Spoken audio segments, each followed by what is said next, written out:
नमस्कार, मैं हूं संजय शर्मा। आप देख रहे हैं 4PM news network. Uttar Pradesh के राजनीतिक गलियारों में एक चर्चा बहुत जोर से चली कि मुलायम सिंह जी की मृत्यु के बाद आखिर उनको पद्म भूषण पुरस्कार क्यों दिया गया।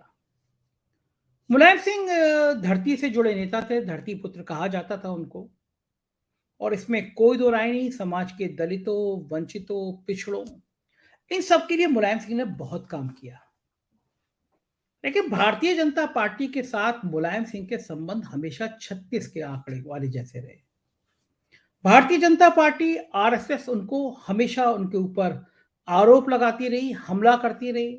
उन्हें मुल्ला मुलायम सिंह कहा गया, उन्हें कार सेवकों पर गोली चलाने का आरोपी लगाया गया, बताया गया। तमाम जगह आप चुनावी मंच पे आप बड़े से बड़े नेताओं के भाषण सुनेंगे तो मुलायम सिंह पे वो बिल्कुल जहर उगलते हुए भाषण थे। बच्चे हैं, बच्चों से गलती हो जाती है। एक बलात्कार वाले मामले में मुलायम सिंह का बयान, कार सेवकों के मामले में मुलायम सिंह का बयान, मुस्लिमों को ज्यादा प्यार करने का और ज्यादा उनको संरक्षण देने का मुलायम सिंह पर आरोप क्या क्या नहीं लगा। और ये सब भाजपा और संघ के लोगों ने लगाया। लेकिन मृत्यु के पश्चात इतना बड़ा पुरस्कार जैसे ही मुलायम सिंह को देने की चर्चा हुई तो राजनीतिक गलियारों में एकदम खलबली मच गई कि जिस मुलायम सिंह को बीजेपी खलनायक बताती थी, कि आखिर इतना प्यार क्यों आ गया। साथ ही उत्तर प्रदेश की राजनीति में चल क्या रहा है, क्या सपा बसपा का कोई अलायंस होगा, समाजवादी पार्टी कांग्रेस के साथ जाएगी, कांग्रेस और बहुजन समाज पार्टी का अलायंस होगा, अमित शाह और योगी के रिश्ते कैसे हैं। इन तमाम मुद्दों पर बात करने के लिए मैं आज देश के एक बहुत बड़े पत्रकार से आपकी मुलाकात कराने जा रहा हूं। वो पत्रकार जो उत्तर प्रदेश और देश की राजनीति को बहुत करीब से जानते हैं। वो पत्रकार इन्होंने जिन्होंने राजनीति के ऊपर दर्जनों किताबें लिखी हैं, दर्जनों शोध किए हैं। वो पत्रकार जो समय की नब्ज पकड़ना जानते हैं, देश के तमाम बड़े टीवी चैनलों में उनको देखा है। तो मैं आज आपकी मुलाकात सीधे मैं अभय दुबे जी से कराता हूं और उनसे हम लोग उत्तर प्रदेश की राजनीति के बारे में बात करेंगे। अभय जी, जरा विपक्ष की बात कर लेते हैं। तेलंगाना में केसीआर ने, वहां के सीएम ने एक मीटिंग बुलाई जिसमें अखिलेश यादव, केजरीवाल और केरल के सीएम और बाकी कम्युनिस्ट पार्टी के नेता थे। एक गैर भाजपा, गैर कांग्रेस का जो मोर्चा बनाया कि कवायद केसीआर ने शुरू की, इसके राजनीतिक मायने क्या है? देखिए, ये तो सीधे सीधे फेडरल फ्रंट बनाने की कवायद है। हम्म, देखिए, भारत में क्या होता है कि जो पार्टी केंद्र में सत्ता में होती है और अगर वो मजबूती से जमी हुई है और निकट भविष्य में उसकी सत्ता से हटने का कोई संभावना नहीं दिख रही है, तो वो पार्टी क्षेत्रीय पार्टियों के और विपक्षी पार्टियों की सत्ता होती है उस पर पैर रखने लगती है और वो हम्म, राज्यपालों का इस्तेमाल करके करती है। कांग्रेस भी ये हम्म, काम करती थी। हम्म, कांग्रेस तो राज्यपालों का इस्तेमाल करके सरकारें अपदस्थ करती थी। भाजपा ये काम नहीं करती। भाजपा राज्यपालों के जरिए एक समांतर मुख्यमंत्री का राजभवन जो होता है वो एक समांतर सत्ता का केंद्र हर जगह बन रहा है।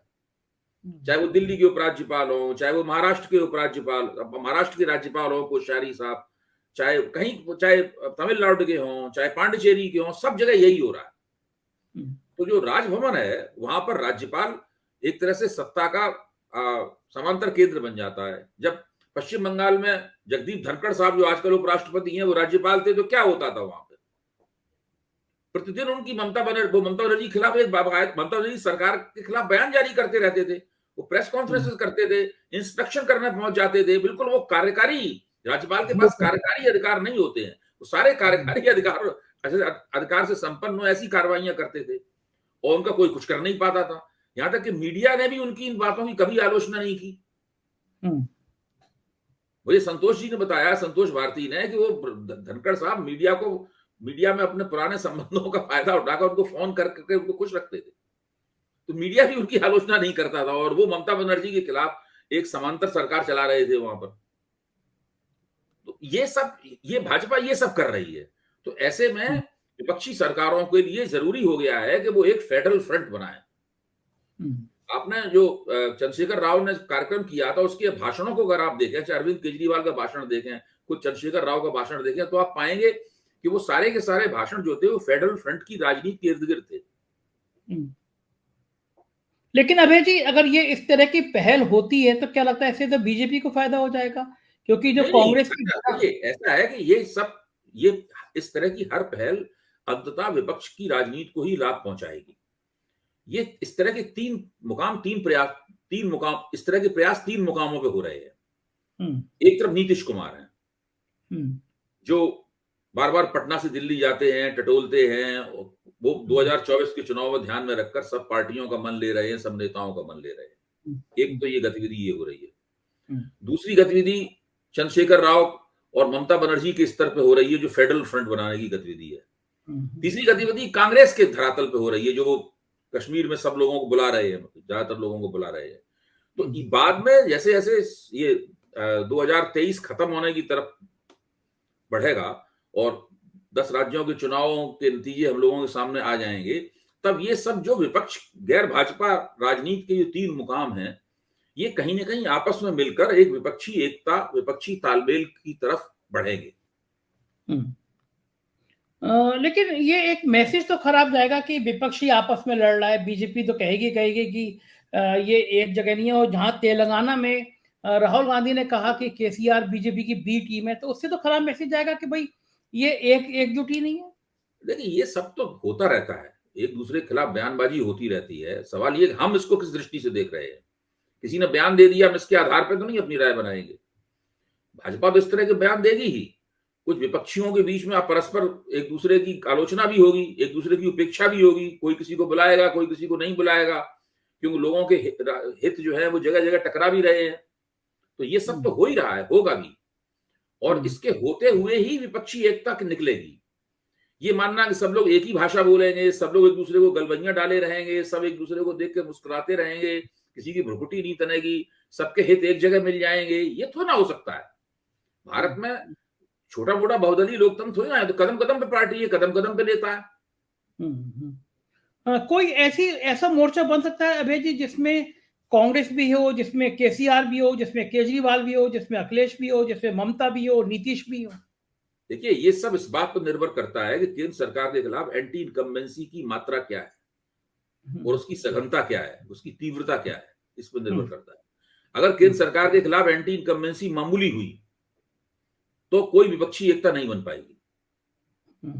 अगर केंद्र सरकार के खिलाफ एंटी इनकम्बेंसी बहुत ज्यादा हुई तो उसका इतना दबाव होगा कि लोग एक हो जाएंगे, चाहे उस एकता की शक्ल कैसी भी हो।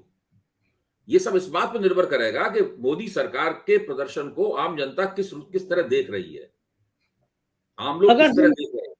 अगर हम आज के परिप्रेक्ष्य में माने अभय जी, तो ये जो सत्ता के खिलाफ बात है, ये किस हद तक, किस लेवल तक है? मुझे तो लगता है कि अभी तो एंटी इनकम्बेंसी मोदी सरकार के खिलाफ कोई बहुत ज्यादा नहीं है। कुछ इलाके ऐसे हैं जहां मोदी सरकार के खिलाफ एंटी इनकम्बेंसी है, कुछ इलाके हैं एंटी इनकम्बेंसी काफी कम है। थोड़ी बहुत तो एंटी इनकम्बेंसी 10 साल कोई पार्टी सरकार में रहती है तो उसके खिलाफ बनी जाती है, हो जाती है। लेकिन मोदी सरकार के पास ऐसी एंटी इनकम्बेंसी से निपटने के लिए या उसको पलटने की काफी युक्तियां हैं। और मोदी जी खुद भी एक लोकप्रिय नेता हैं। उनके व्यक्तिगत रूप से उनके नेतृत्व के ऊपर कोई बहुत बड़ा आक्षेप नहीं है, लोगों से कोई ऐसे व्यक्तिगत रूप से नाराज नहीं है। उनकी रेटिंग आमतौर पर ठीक ही रहती है मोदी जी की, अच्छी रहती है रेटिंग, 60-65% के ऊपर रहती है रेटिंग। तो वो ऐसी रेटिंग है जिसमें हमेशा चुनाव जीतने की संभावना उनके व्यक्तित्व के कारण बनी रहती है। ऐसी हालत में, लेकिन जैसे जैसे चुनाव नजदीक आएगा, यानी अभी 2023 आगे बढ़ेगा, वैसे वैसे एंटी इनकम्बेंसी की अभिव्यक्तियां और तीखी होंगी। लग रहा है कि ये और बढ़ेंगी, मतलब इस हद तक बढ़ जाएंगे कि विपक्ष एकजुट, डर के मारे एकजुट हो जाए? जी, कह नहीं सकते अभी। मैं ये कहने के लिए तैयार नहीं हूं कि एंटी इनकम्बेंसी इतनी ज्यादा हो जाएगी कि वो विपक्ष मजबूर हो जाए एक होने के लिए। लेकिन कोई कुछ नहीं कह सकता है कि भाई आपका आखिरकार परिणाम क्या होगा, महंगाई बेरोजगारी की क्या हालत होगी, तेल के दाम कितने होंगे, कैसे होंगे, और अंतर्राष्ट्रीय स्थिति कैसी होगी, पाकिस्तान के साथ संबंध कैसे होंगे, क्या बालाकोट स्ट्राइक जैसा कोई मुद्दा सरकार के हाथ लग जाएगा, चीन के साथ जो भारत सरकार की जद्दोजहद चल रही है, उस जद्दोजहद में चीन कोई ऐसा काम कर देगा इससे सरकार सांसद में फंस जाए या सरकार चीन को नीचा दिखा पाएगी। इन बातों के बारे में कौन भविष्यवाणी कर सकता है? एक कल अप्रत्याशित घटना हुई अभय जी की, जिन मुलायम सिंह यादव के ऊपर, वो कार सेव के ऊपर गोली चलाने वाला हत्यारा, इस तरह के शब्दों का इस्तेमाल भारतीय जनता पार्टी करती थी, कहती थी लड़के हैं, लड़कों से गोल गलती हो जाती है। मुलायम सिंह को पद्म विभूषण दे दिया गया। ये क्यों हुआ? इसके पीछे क्या कोई राजनीति थी? मुलायम सिंह की राजनीतिक महत्व को देखते हुए दिया गया या कुछ यूपी के चुनाव को ध्यान में रखते हुए दिया गया? देखिए, ये एक विडंबना है कि जिस व्यक्ति के साथ मोदी जी के व्यक्तिगत संबंध खराब नहीं थे, और आपको ध्यान होगा कि मुलायम सिंह जी एक ऐसे नेता थे जिन्होंने चुनाव से पहले ही संसद में खड़े होकर मोदी जी को संभावित जीत की बधाई दे दी थी। फिर वो जब चुनाव मुहिम के दौरान अमित शाह से एक बार मिले थे, 2014 का जब चुनावी मुहिम चल रही थी, तो जब अमित शाह से मिले थे तो अमित शाह ने हवाई अड्डे पर उनसे कहा कि मोदी कि भाई हम इतनी इतनी सीटें जीतने जा रहे हैं, तो मुलायम सिंह ने कहा नहीं आप इससे भी ज्यादा जीतेंगे। तो हमें आपको ये सब बातें पता है। तो इसके बावजूद भी उनके जीवन में उन्हें नहीं दिया गया पद्म पुरस्कार। अब उनको मरणोपरांत पद्म विभूषण दे दिया गया है। तो इससे हो सकता है, देखिए अब मुलायम सिंह जी पिछड़ी जातियों के तो नेता थे ही, पिछड़े वर्गों के, लेकिन यादव जाति के विशेष तौर पर नेता थे। अब भारतीय जनता पार्टी को यादवों में भी अपना प्रभुत्व बढ़ाना है। ऐसा तो है नहीं कि वो चाहती नहीं है कि यादव उन्हें वोट न दे। ये ठीक है कि यादवों के खिलाफ एक बड़ी गोलबंदी भाजपा ने 2017 के चुनाव में की थी। 3 जात के खिलाफ सब जात, और 3 जात वो थी मुसलमान, जाटव और यादव। तो वो फिर से, लेकिन कुछ ना कुछ तो भाजपा करेगी ही उसमें। अभय जी, एक चर्चा तो बहुत चलती है कि दिल्ली में अमित शाह जी के बीच में और योगी आदित्यनाथ जी के बीच में संबंध बहुत ज्यादा अच्छे नहीं है, या दूसरे शब्दों में कहूं कि यूपी को दिल्ली सरकार परेशान करती रही है। राजनीतिक अर्थों में अमित शाह, मोदी और योगी, इनके रिश्ते और योगी के महत्व को किस तरह से देखा जा सकता है? देखिए, बहुत पिछले चुनाव से बहुत पहले बहुत सी चर्चाएं मैंने सुनी थी, और हम सब लोग इन चर्चाओं की रोशनी में, ये चर्चाएं ऐसी इतनी ज्यादा थी कि हम लोगों की जो समीक्षा थी उसको भी प्रभावित करती थी, और हम लोग उसके आधार पर तमाम तरह तरह के कयास लगाते थे। लेकिन देखिए, सब ये गलत साबित हुई, और फिर से अगर हम इन चर्चाओं को अगर हवा देंगे और इन चर्चाओं को गंभीरता से लेने लगे, इनमें कोई तथ्य तो होता नहीं है। ये सब अफवाहबाजी, और किसी ने भौं से आंख से ये इशारा कर दिया, किसी ने फलानी बात कह दी, वो वहां पर नहीं था, बुलाया गया नहीं, इस तरह के कयासों से निकाले जाने वाले अर्थ और तात्पर्य है जो हमारे मन के, हमारी इच्छाओं के मुताबिक होते हैं। अगर हम भाजपा के समर्थक हैं तो हम इन चीजों को नजरअंदाज कर देंगे। अगर हम भाजपा के आलोचक हैं तो इनसे बड़े बड़े मतलब निकालने लगते हैं। मुझे नहीं लगता कि इनको ज्यादा हमें गंभीरता से लेना चाहिए। देखिए, गांव बहुत बड़ा है, उत्तर प्रदेश एक बहुत बड़ी जगह है। उत्तर प्रदेश का मुख्यमंत्री जो लगातार दूसरा कार्यकाल उसका चल रहा है, उसको रन डाउन करना या उसको कमतर बता के भाजपा को कुछ हासिल नहीं होने वाला, नुकसान ही होगा भाजपा को। तो कोई भी व्यक्ति, थोड़े बहुत मतभेद हमेशा रहते हैं राजनीति में, बहुत सी हो सकती है कि मुख्यमंत्री के ऐसे बहुत से काम हो जो कि आला कमान को पसंद नहीं आए हो, या आला कमान जिस तरह चाहता हो मुख्यमंत्री उस तरह ना काम कर पा रहे हो, लेकिन इस आधार पे वो कोई बड़ा राजनीतिक फैसला लेंगे जो मुख्यमंत्री के खिलाफ जाएगा, ऐसा मुझे नहीं लगता। मुझे लगता है कि अगला लोकसभा चुनाव भी उत्तर प्रदेश में यही मुख्यमंत्री होंगे और यही भारत के गृह मंत्री होंगे, और लोकसभा चुनाव इसी तरीके से लड़ा जाएगा। बिल्कुल सही कह रहे हैं अभय जी। एक चीज और कि उत्तर प्रदेश में क्या लगता है आपको, भारतीय जनता पार्टी पिछला जादू दोहरा पाएगी या कोई नया जातीय गठबंधन नीतीश के आने के बाद पिछड़ी जातियों की गोलबंदी आप खास तौर से उत्तर प्रदेश में देख रहे हैं? देखिए, भाजपा के साथ में जो समुदाय पिछले लोकसभा चुनाव में थे, इस बात का कोई संकेत नहीं है कि उन समुदायों ने भाजपा का साथ छोड़ दिया है। राजभरों ने और पिछड़ी जातियों ने, दूसरी पिछड़े समुदायों ने इस बार अखिलेश यादव को अच्छा वोट दिया था, ये भाजपा भी स्वीकार करती है। लेकिन लोकसभा चुनाव में वोटर अलग तरीके से सोचता है।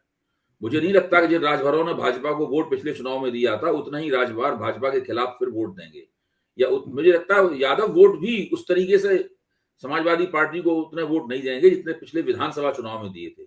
लोकसभा चुनाव में भाजपा को कुछ यादव वोट भी पहले के मुकाबले ज्यादा मिलेंगे, और राजभर वोट भी भाजपा को पहले के मुकाबले ज्यादा मिलेंगे, बस शर्ते, मैं फिर कहता हूं, कोई बहुत बड़ी एंटी इनकम्बेंसी ना पैदा हो जाए। यही बड़ा मामला है। उत्तर प्रदेश में आपको क्या लगता है कांग्रेस की क्या स्थिति रहने वाली है, और क्या समाजवादी पार्टी और कांग्रेस या बसपा और कांग्रेस एक गठबंधन के रूप में जाएगी? कुछ नहीं कह सकते। देखिए, ये बहुजन समाज पार्टी तो बहुत बुरी हालत में है। पश्चिमी उत्तर प्रदेश में बहुजन समाज पार्टी का जनाधार जो है वो भाजपा की तरफ खिसक गया था। भाजपा खुद स्वीकार कर रही है इसको।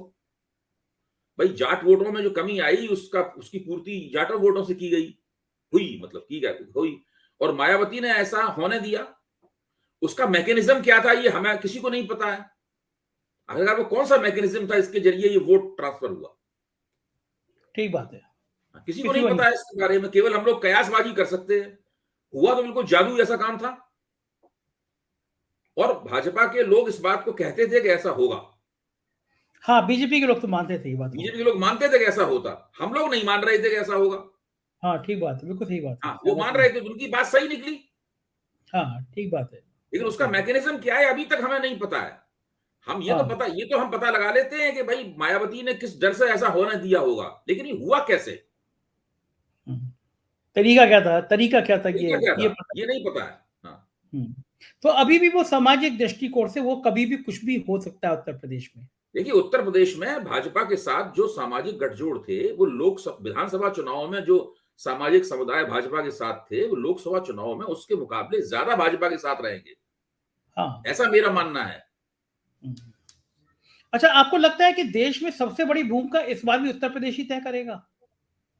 वो तो करेगा ही तय। अगर देखिए, भाजपा उत्तर प्रदेश में 80 में से अगर 50-55 सीटें जीत सकती है तो वही बात हो जाएगी जो पिछली बार हुई थी। बिल्कुल वैसे ही हो जाएगा। शुक्रिया अभय जी, आपने अपना समय दिया। हम बहुत बहुत आभार आपका। बहुत सारी राजनीतिक दृष्टिकोण आपसे देखने को समझने को मिलते हैं। Thank you. आप सुन रहे थे अभय दुबे जी को, और हम चर्चा कर रहे थे उनसे राजनीतिक दृष्टिकोण की। हमको यकीन है कि आपको ये परिचर्चा पसंद आई होगी। अपनी राय से कमेंट बॉक्स में जरूर अवगत कराइएगा, अपना सुझाव दीजिएगा कि आपको कैसी रही परिचर्चा। शुक्रिया, धन्यवाद।